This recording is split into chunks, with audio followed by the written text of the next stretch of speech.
সুখ পাখি তোর প্রেমে মন মজাইয়া আমি ঘরে বাইরে তোর ফরাইয়া হইলাম উদাসী।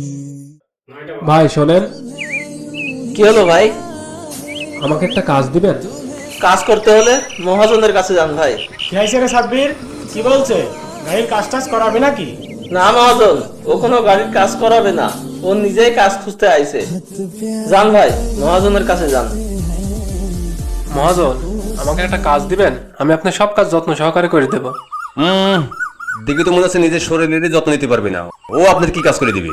এর আগে কাজ কাম কি কোথাও করেছো? না মহাজন, এর আগে আমি কোনো জায়গায় কাজ টাজ কিছু করিনি। কাজ করবে কি করি? কাজ করতে লাগলে শরীর দম থাকা লাগে। কাজ এত সহজ জিনিস না, বুঝছো? না বন্ধু, আমার মনে হচ্ছে ও পারবে। ওকে একটা কাজের সুযোগ দেওয়া উচিত। যাও তুমি কাজে লেগে পড়ো। এই সাব্বির, এদিকে আয়। ওকে একটা দেখে শুনে কাজ দিয়ে দে।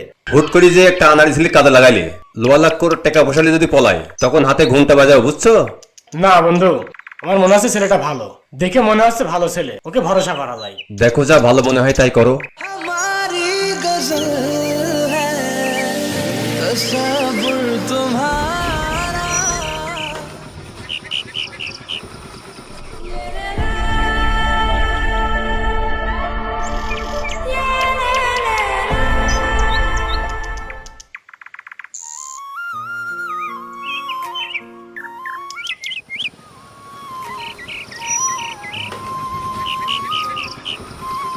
না, ছেলেটা অনেক পরিশ্রমী।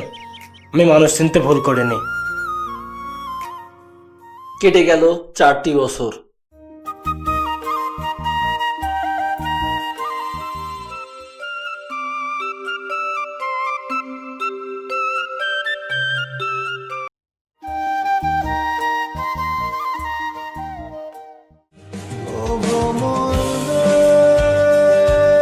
তুমি সে ছিলে না, ওই যে আমার বন্ধুর গ্যারেজে কাজ করতা?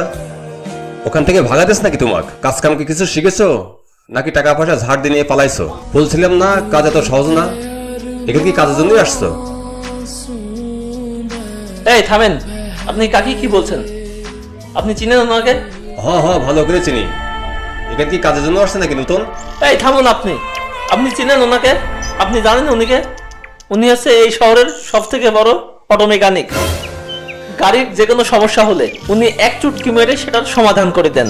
আর একটা কথা, উনি হচ্ছে এই গ্যারেজের মালিক। বন্ধুরা, আমাদের আশেপাশে এমন অনেক মোটর মেকানিক্স দেখতে পাই যাদের পরিশ্রমে গাড়িগুলো প্রাণ ফিরে পায়। আর এই সফলতার পিছনের গল্পটা আমাদের জানা থাকে না। যেমন খুব অল্প বয়সে পরিবারের হাল ধরা, অল্প বেতনে কাজ করা, বিভিন্ন লোকদের ছোট বড় কথা শোনা ও উস্তাদের বকাঝকা খাওয়া ইত্যাদি। আর তার সাথে তো দিনরাত হাড় ভাঙা খাটুনি তো আছেই। তাই এদেরকে উপহাস বা ছোট করে দেখা থেকে বিরত থাকুন, কারণ এরাই আগামীর ভবিষ্যৎ।